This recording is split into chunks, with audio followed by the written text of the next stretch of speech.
Welcome back to the Pursuit of Progress. Today, we're going to talk about the power of your inner circle. For most of us, the people in our lives are either lifting us up or pulling us down. And sometimes we don't even realize the impact that they have. Think about it. If you're the sum of the 5 people that you spend the most time with, are those people helping you grow or holding you back? Today on the Pursuit of Progress, we're diving into the powerful concept of anchors and propellers.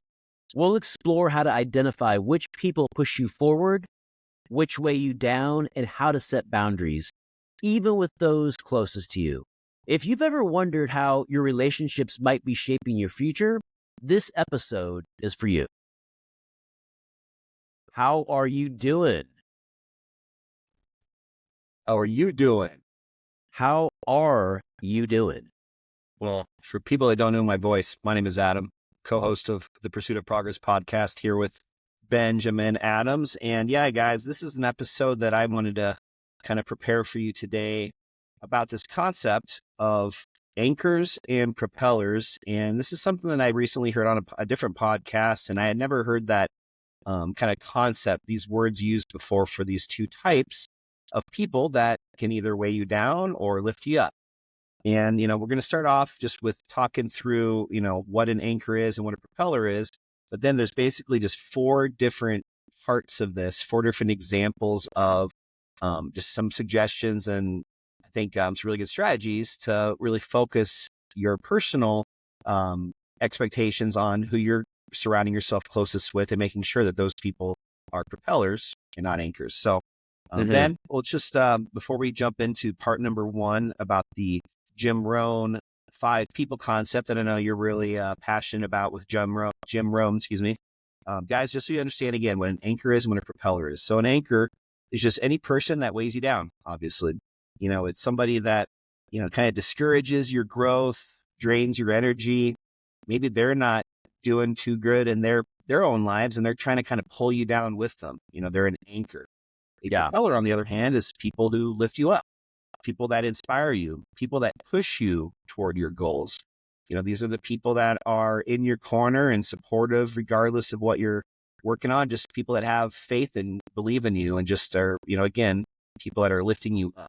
So those are the differences between anchors and propellers that we're going to talk about today. And we're just really, again, just going to emphasize why it's so important to be intentional about who you're surrounding yourself with in these relationships. So Ben, jumping right into part number 1, the 5 people concept, tell us a little bit about Jim Rohn and how this came about. Yeah, well, Jim Rohn is one of the early motivational speakers, and there's a lot of old footage of him that circulates YouTube, Instagram, very popular in the 70s and 80s. And he believed that your mindset, habits, and success are heavily influenced by the 5 people that you interact with the most. And you really have to think about, sometimes people, they think they don't understand who they're around the most. A lot of times it's going to be family members and then your work family. For anyone that shows up in the office 5 days a week, 8 hours a day, you're going to be spending probably the most time around those individuals at the office. So you want to make sure that you have a very healthy setting. And the reason that this is so important is because these 5 people, the people that you are around the most, act as mirrors, reflecting attitudes, behaviors, and standards back at you. Yeah. So just understanding, I guess, just so everybody understands what we're talking about there, they're a mirror in the sense of, whatever they're projecting out, their attitudes, their standards, all that stuff, it's going to, weigh on you. It's going to, man, what's the word I'm looking for? It's going to rub off on you. Sorry. Yeah. Just really understanding that, these other people's lifestyles, just their type of decisions they're making, those are all going to, at some level, affect yours as well. So just, an example of this 5-person concept is, also there's a statistic out there about if you found 5 people that were the closest to you and you got an honest answer from each of them on what their annual average, how much money they made in the course of a year. You got that exact number from all 5 of the people closest to you. Yeah. You took that number, that total number, and divided it by 5, basically found the average of those 5 people. your personal annual amount of money that you've made in the year, they've said is within like 10 or 20% almost all the time. It's like some crazy statistic in this big study they did. So just really understanding again that you really are the sum of the 5 people you surround yourself with. Yeah, and I've known that for a while, and that's something that I've valued and I've believed in my entire life. When I got into the mortgage banking world as an originator back in 2017, I was coming from the underwriting world, and I wanted to associate myself with other loan officers that were extremely successful. So as I was going through the interview process of looking at what bank I should go work for and who I should work with, I went and found the 2 most successful loan originators in the entire state of Colorado at that time. And they were literally doing hundreds of millions of dollars in loan production. They agreed to hire me, and I sat my desk right outside one of their offices just so I could listen to the conversations and be in close proximity to both of them to see how they interacted, how they communicated, how they behaved, believing that by being in close proximity, their success would naturally just drip onto me. And it did. They were incredible mentors for me for 8 years. And I'm a much better loan officer because of that. And it also had a tremendous impact on my income as well. Yeah, I remember visiting you at one of the North Point Bank offices that you're in. I think maybe I was the only one, but just, yeah, where your desk was just right outside those 2. And I remember that very clearly. So that was a very an intentional, but also very smart strategy you made. So good on you on that one. Just kind of closing out this first part of this, guys, I wanted just to give you an actionable tip. So on this idea of surrounding yourself with these 5 people, and that can either be an anchor or a propeller, these 5 people hopefully are all going to be propellers for you, but just take an inventory, take stock of who these 5 are in your life right now today. And just think to yourself 2 questions. Are they people that are pushing me forward, or are they holding me back? So are they an anchor or are they a propeller? And then number 2, do they inspire me or do they drain me? Are they giving me additional energy, or are they just sucking the energy out of me? You can really just think through the 5 people and be honest. And even if some of these 5 people might be your parents or your siblings, or, maybe your spouse, your boyfriend, girlfriend, it can be somebody close to you, and they might be an anchor at the moment. And it's okay. It's just important to be honest when you're doing this. And it's just about, figuring this out. And, at the end of the day, those people can still be in your life. It just might not be the right person to surround yourself with in certain settings, depending on what your goals are and what you're trying to achieve.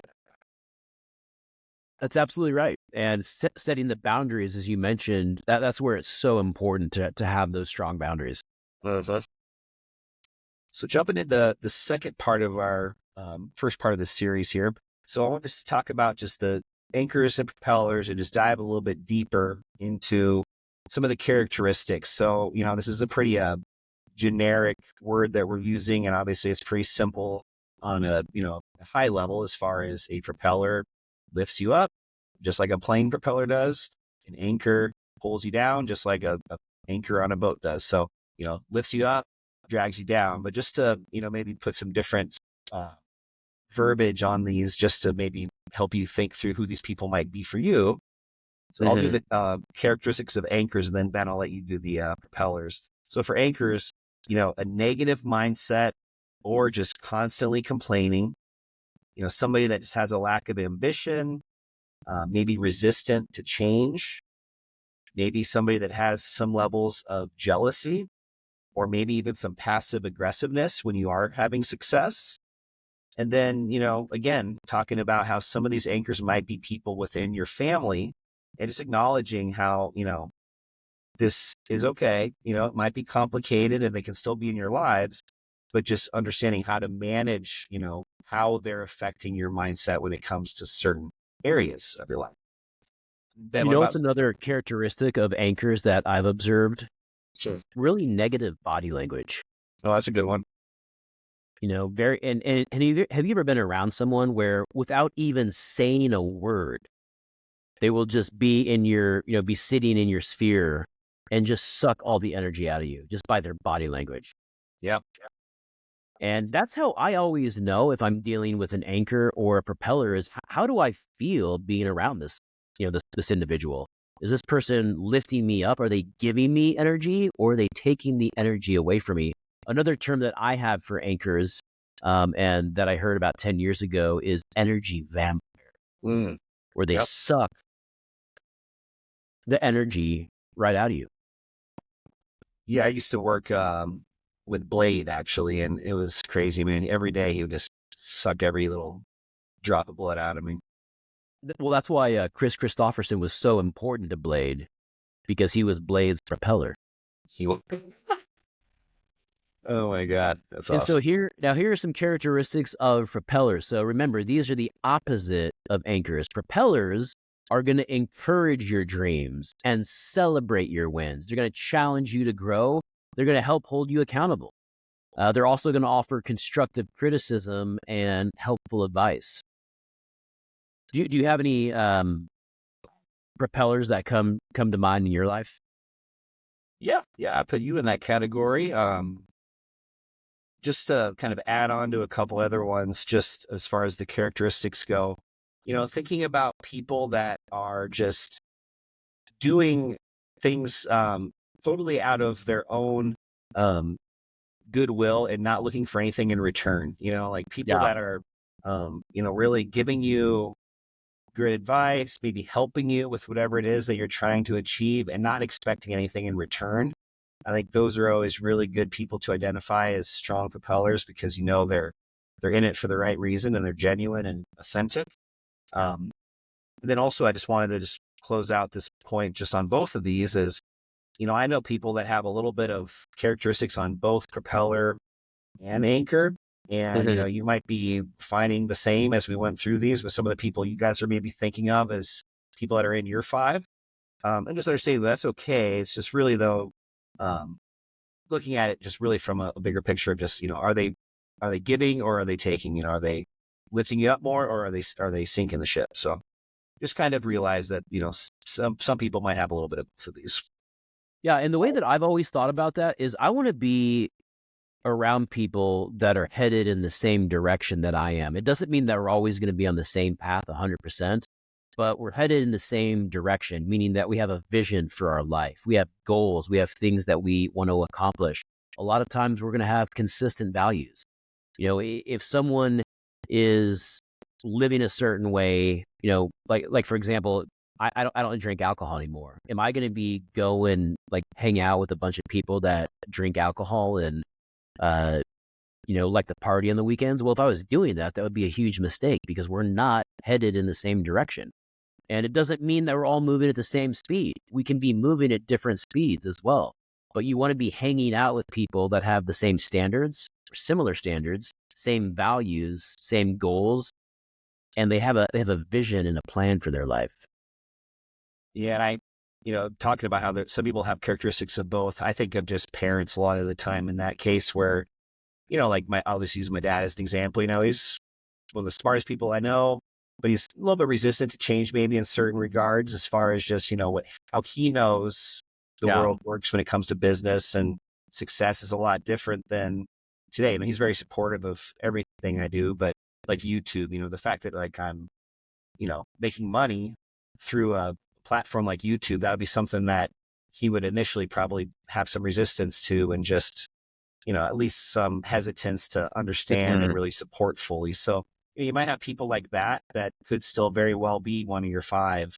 And that would be an example of me for mine. My dad is definitely my five, but they have maybe a characteristic or two that kind of is in the gray area or not totally all under the characteristics of propellers. Very well said.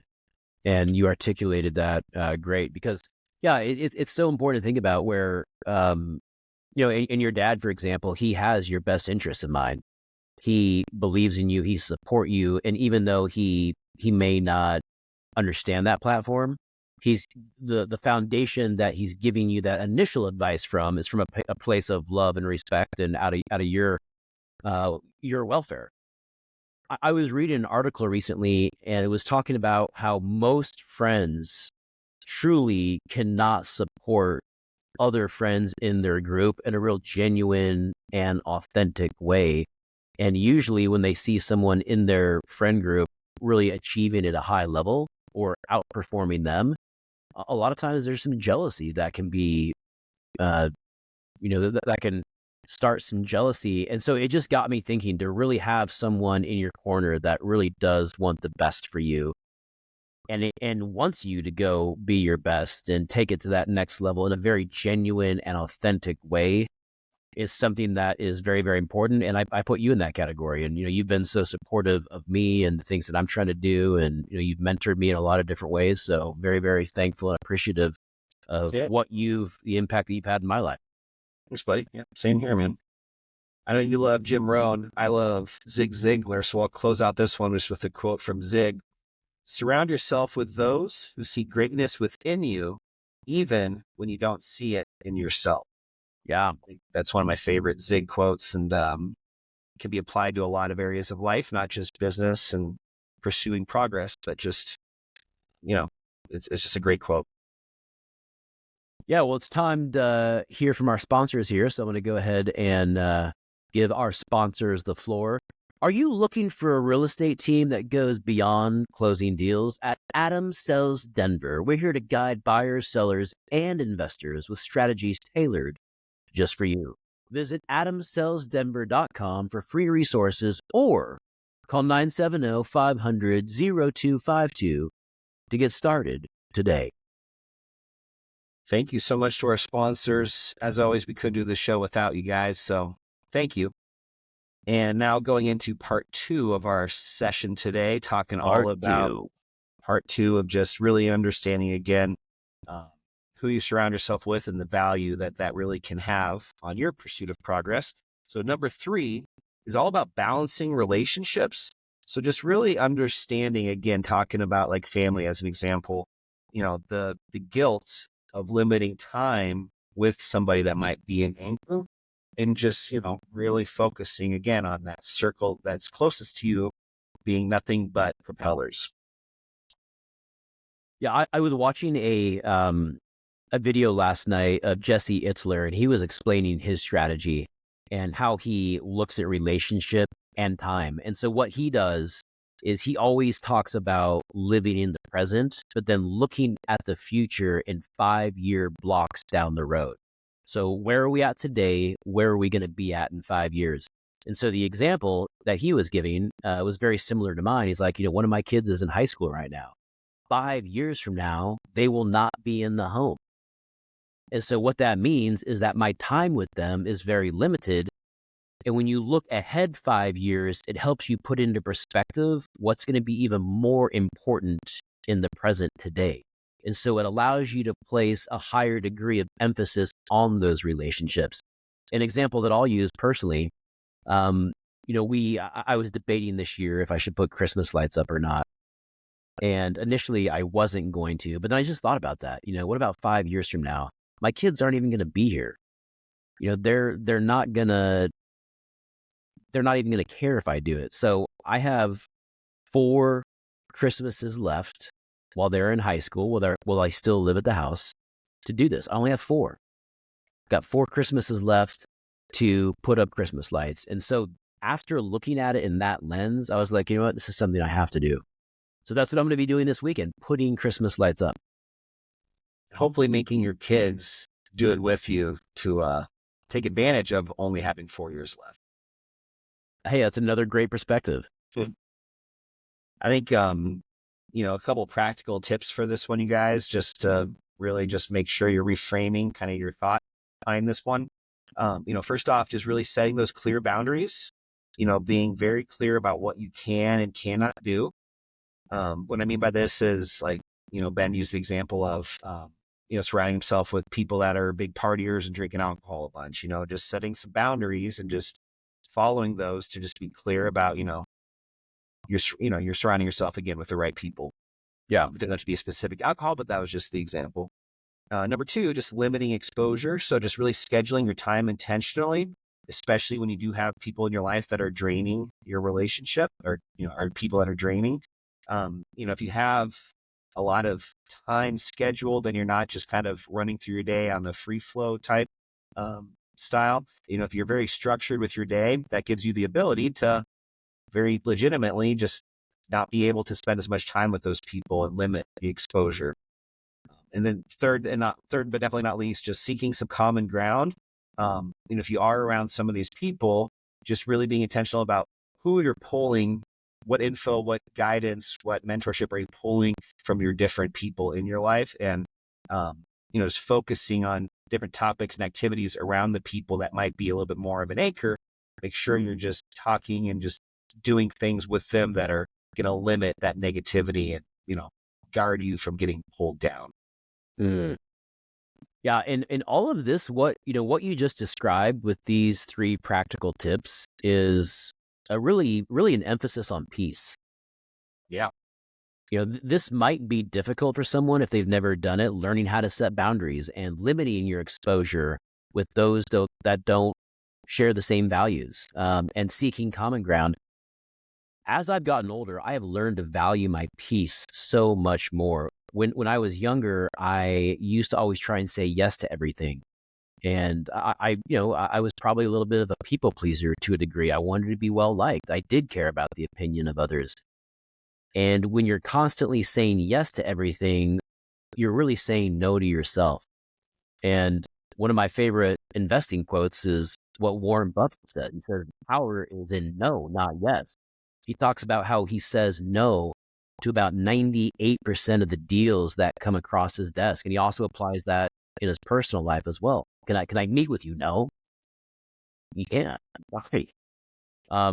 And so, but when you do those things and you learn how to develop those skills, you're going to place a higher emphasis on your personal peace. And that, to me, if I don't have peace in my life, I don't care what else I have. It doesn't matter. It doesn't mean anything. Yeah, I like that. That's good. All right, so let's talk about the last but not least, part 4 of this talk today. Just really understanding again how to build this circle of propellers. So there's obviously some different ways to just be a little bit more mindful about attracting and connecting with people in your lives that again are bringing you up and are propellers. One example of this would be to seek mentorship. I think this is something that is talked a lot about, but a lot of people maybe just it goes in one ear out the other and don't really take any action on being the ones to actually actively pursue mentors.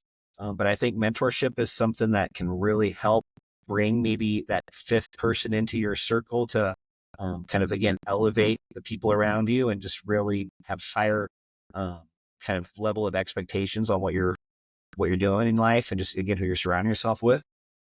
Just really focusing on joining communities that are aligned with your goals. Mastermind groups, maybe a networking event that you're going to monthly, even maybe a group at your church, just whatever goals and whatever is you're most passionate about, just finding more structured communities that align with some of those. And then the third one that I think is the biggest one that I'd love to just chat a little bit more in depth about is offering value in return. Great relationships are reciprocal. So, talking Yeah. about like achieving or acquiring a mentor, just really finding that mentor that can give you a lot of life advice, share with you a lot of the mistakes they've made so you don't make the same. Well, you might be thinking, well, when am I going to be able to provide them? Like, why am I in there? Like, why they're coming into my circle? I'm not going into theirs. So, like, why would Yeah. they want to do that? What are you, you know, what can you value? What value can you provide them in return? And I would just say that there's definitely ways that don't have to be financially based, even skill based. If you're just genuinely appreciative of that person, and I think the biggest, even larger piece of this is when they are giving you advice, don't let that advice just go in one ear, out the other. You need to prove to them that you are valuing their time by taking action and actually showing them that you are taking their advice and serious about this. I have some other mentors currently that were venting about this the other day, where it's just so common for, people to reach out to them for advice. They'll tell them advice that the people already knew about. They're just, just hearing it and not doing anything with it. And over time, that just really drains people that are providing mentorship. And Yeah. don't be one of those people. Just really be intentional about the time you're with them and take action. My brother has talked about that because he has done some real estate mentoring to others in the Tulsa, Oklahoma market. And they would come to him and they would say, what advice do you have where I can start to build my real estate career and start my investing journey? And he would say, well, start by reading this book. And he would give them a specific book. It was a Gary Keller book, the real estate investor, millionaire real estate investor. And out of all of the times he gave someone the book, there was only like one or two people that actually came back and said that they read it. And he would follow up when he'd see him. He'd say, how was the book that I recommended? Most of the time, it was always, the response was, oh, I started, but I haven't got a chance to finish it. I forgot to read it. So you're asking me for advice and I'm giving advice. I'm telling you what to do. And then you're just not following through at all. So what are you're just not serious is what it comes down to. You're just not serious about wanting to better yourself. This was a question that I had for you. And propellers, and this is kind of an analogy, but propellers hang together. Wouldn't you agree? Yeah, depending on what kind of plane you're in. If you only have one propeller and not two on a dual prop plane, you're going to have some problems. But think of those big wind propellers that you see in certain areas. Do you ever just see one of those by themselves? No, not very often. No, they're always in groups or batches. If you see one, there's likely going to be 4 or 5, maybe dozens right there, because propellers hang together. Propellers stick together. Yeah, that's good. I want to be like the Cracker Barrel where you just have propellers everywhere on the front porch, misters. I think that could be the next phase of somebody else you're adding into your circle is the misters. You got propellers, you got anchors, you got misters. Yeah.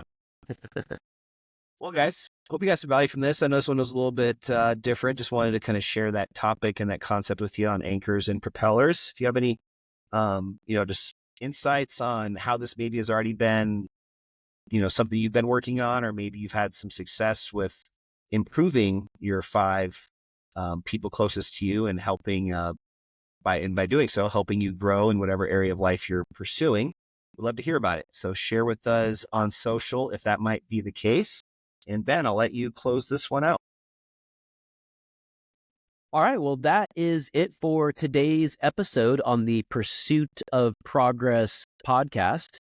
The people around you can be your greatest advantage or your biggest obstacle. By identifying the anchors and propellers in your life and being intentional with your time, you can create an environment that fuels your growth.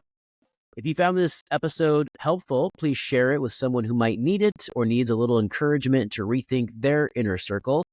And until next time, keep choosing the right people, keep setting the right boundaries, and as always, keep pursuing progress.